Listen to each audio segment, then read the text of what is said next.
The whisper came quickly, low and laden with urgency, at the exact moment he walked to the meeting that would decide everything. Without raising her voice, without drawing attention, she approached and said the phrase that would change the fate of that empire. "Don't go. It's a trap." The millionaire froze for a second, looked around, and replied almost without moving his lips, "Do you speak Arabic?" She didn't explain, didn't plead, didn't give details. She only confirmed with her gaze that the danger was real and immediate. In the background, the men continued smiling, shaking hands, feigning normalcy, while billions were about to disappear. In that silent moment, he had to choose between trusting contracts signed by powerful people or the desperate warning of someone no one ever listened to. And that choice would cost dearly for the one who believed he was in control. Before we delve into this amazing story, tell me which city and state you're watching from. Leave a comment and I'll reply with gratitude. And while you're at it, subscribe to the channel, turn on notifications, and like this video. We want to share more stories like this. The silence that followed that whisper was louder than any alarm. The millionaire remained motionless for a few seconds, long enough for his body to be there, but his mind already miles ahead, recalculating scenarios, reviewing past meetings, remembering details that had previously seemed irrelevant. He didn't react abruptly, didn't immediately change his expression, didn't show any visible doubt. He simply postponed the next step. Instead of entering the meeting room as planned, he discreetly gestured to his assistant and asked for a few minutes. To an outside observer, it seemed like just another scheduling adjustment. To the person about to execute the plan against him, that unexpected delay was the first sign that something had gone wrong. Meanwhile, the cleaning lady had already walked away, pushing the cart as if nothing had happened, but inside, she felt her heart racing erratically. She didn't know what he would do with that information, or if he would believe her. She only knew that she had done what needed to be done. The rest was no longer her concern. The millionaire walked to a private space, pulled out his cell phone, and accessed documents he didn't usually open without preparation. Contracts, attachments, old messages, transcripts of recorded meetings. For the first time, he wasn't looking for confirmations, but inconsistencies. And they began to emerge far too quickly. Dates that didn't match, clauses that seemed too generic, guarantees that depended exclusively on foreign third parties. What had previously seemed like mere legal complexity now revealed itself as a carefully constructed tangle designed to function only up to a specific point, the point where everything would collapse at once. Each new detail reinforced the feeling that this warning wasn't a figment of his imagination or a misunderstanding. It was a real alert, coming from the most unlikely place. He took a deep breath, raised his head, and made a decision that contradicted all expectations. The meeting would be suspended. No public explanations, no direct accusations, just a formal statement informing of the need for strategic review. The impact was immediate. Executives exchanged confused glances, partners were visibly uncomfortable, and the men who minutes before had smiled calmly now displayed restrained tension. The suspension of the meeting didn't cancel the plan, it merely exposed it. In the following hours, independent legal teams were activated, emergency audits were initiated, and financial flows were monitored in real time. What was discovered was more serious than any pessimistic projection. There was a mechanism prepared to be activated immediately after the final signing, involving the transfer of assets, the freezing of intermediary accounts, and a chain of responsibilities that would fall exclusively on the millionaire.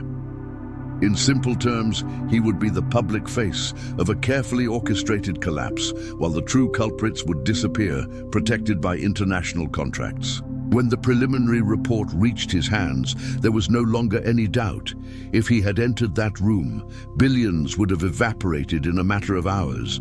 The company would survive, but his reputation would not. His name would be associated with the biggest financial scandal of the decade. All this avoided by a phrase uttered in a low voice by someone who officially had no involvement whatsoever. While silent chaos spread through the upper floors, the cleaning lady continued her routine. She cleaned rooms, tidied hallways, avoided eye contact. At no point did she try to approach again, nor did she seek confirmation of what had happened. She felt fear, yes, but also a strange tranquility. The feeling of having prevented something wrong was stronger than the fear of the consequences. Still, it didn't take long for her to notice subtle changes in the atmosphere. People speaking more quietly, meetings hastily cancelled, executives walking too fast. Something had been interrupted, and everyone knew it. At the end of the workday, as she was preparing to leave, she was discreetly called into a room she had never entered before. There was no authoritarian tone, no exaggerated promises, just a respectful invitation. Upon entering, she found the millionaire seated, without assistance, without an audience. For the first time, the social distance between them seemed smaller than the physical space of the room. He didn't begin by thanking her. He began by asking questions. He wanted to know exactly what she had heard, in what context, which words she recognized, what made her certain it was a trap. She recounted everything simply, without embellishment, without trying to appear more important than she was.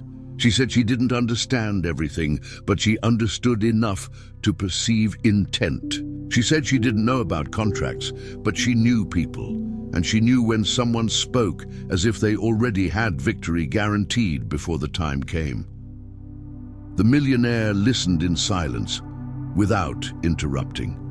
When she finished, he confirmed what she didn't yet know.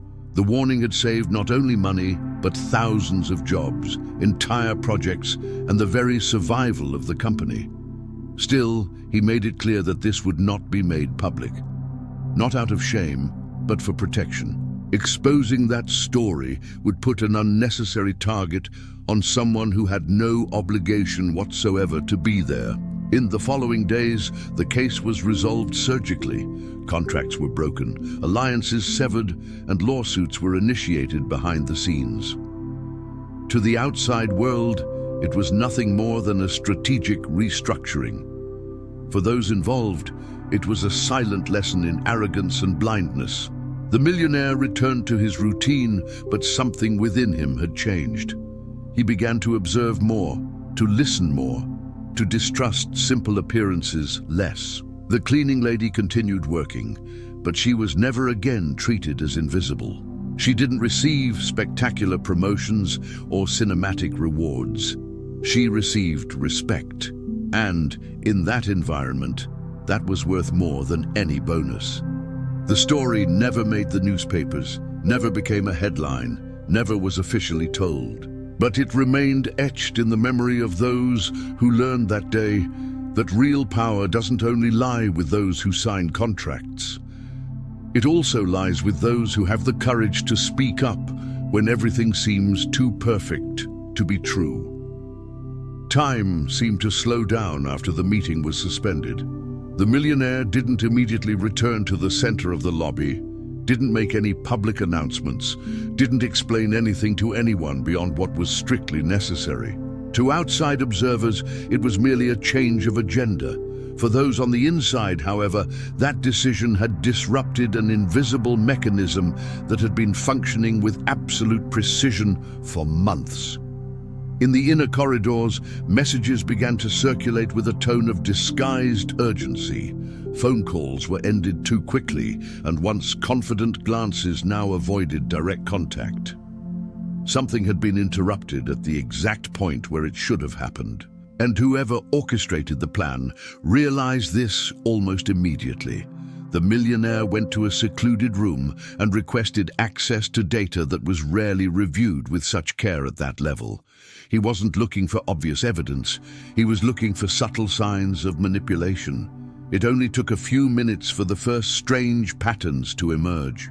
These weren't gross errors, but calculated repetitions, clauses worded too ambiguously to be innocent, guarantees that depended on future decisions in territories where he would have no real control. Each new analysis confirmed something he already felt instinctively.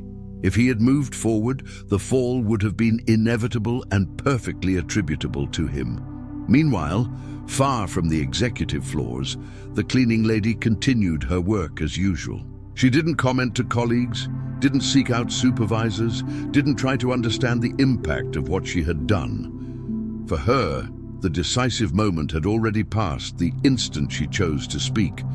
Now all that remained was to move on. Even so, the surrounding atmosphere betrayed that something unusual was happening. People who never noticed her began to stare at her for seconds longer than usual, not out of suspicion, but out of a new kind of silent curiosity. It was as if everyone knew something had changed, but no one knew exactly what. At the end of her shift, as she was preparing to leave, she was approached with unusual politeness and invited into a private room. There was no command, no veiled promise, just a direct request. Upon entering, she found the millionaire alone, without an imposing posture, without haste, without the usual mask of someone who is always in control. He asked her to sit down, and for a few seconds, neither of them spoke. When she finally began, he didn't ask about courage or motivation.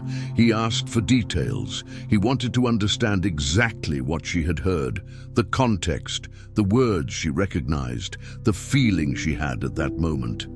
She answered with absolute honesty. She said she didn't understand everything, but she understood the intention. She said she recognized the tone of someone who believes the other person has already lost, who speaks as if the outcome were guaranteed. She said that what made her act wasn't technical knowledge, but the uncomfortable certainty that someone would be destroyed without realizing it. The millionaire listened without interrupting, without correcting, without guiding the narrative. When she finished, he confirmed something that would change her perception forever, that warning had prevented a collapse that would have cost not only money, but reputations, jobs, and years of work for thousands of people. Still, he made it clear that it wouldn't be made public, not out of convenience, but for protection. Making that story public would put her in a dangerously high position. In the days that followed, what happened was silent, but definitive. Contracts were terminated with technical justifications, strategic alliances ended elegantly, and in-depth audits opened paths to accountability that hadn't appeared in the news. Those who had orchestrated the trap lost ground, influence, and access without public scandals or fiery speeches. The plan was dismantled piece by piece, exactly as it had been built. To the market, it all seemed like just a successful restructuring. For those close enough, it was a harsh lesson about overconfidence and underestimating the unpredictable. The millionaire resumed his routine, but he was never the same again. He began to listen more than to speak, to observe people who had previously gone unnoticed, to distrust absolute certainties. He learned that the most dangerous risks rarely present themselves in an obvious way. The cleaning lady continued with her life without dramatic changes. There were no spectacular promotions, no public rewards, no emotional speeches. There was something rarer. There was respect. Supervisors began to greet her by name. Colleagues began to listen when she spoke. Doors that once seemed invisible now opened naturally. She never told the story to anyone, never sought recognition.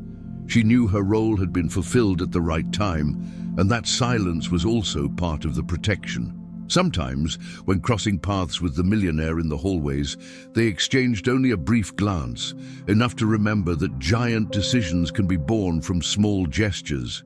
And so, that story never made headlines, was never written in public reports, never gained catchy titles. But it remained alive where it truly mattered. like a silent reminder that true power lies not only in those who sign contracts or lead meetings, but also in those who have the courage to speak when everyone prefers to pretend that everything is fine. And if this story touched your heart, don't keep it to yourself. Share this video with someone you love. Click now to share it. Like this video, subscribe to the channel, and turn on notifications so you don't miss any of the upcoming stories we're preparing with great care for you.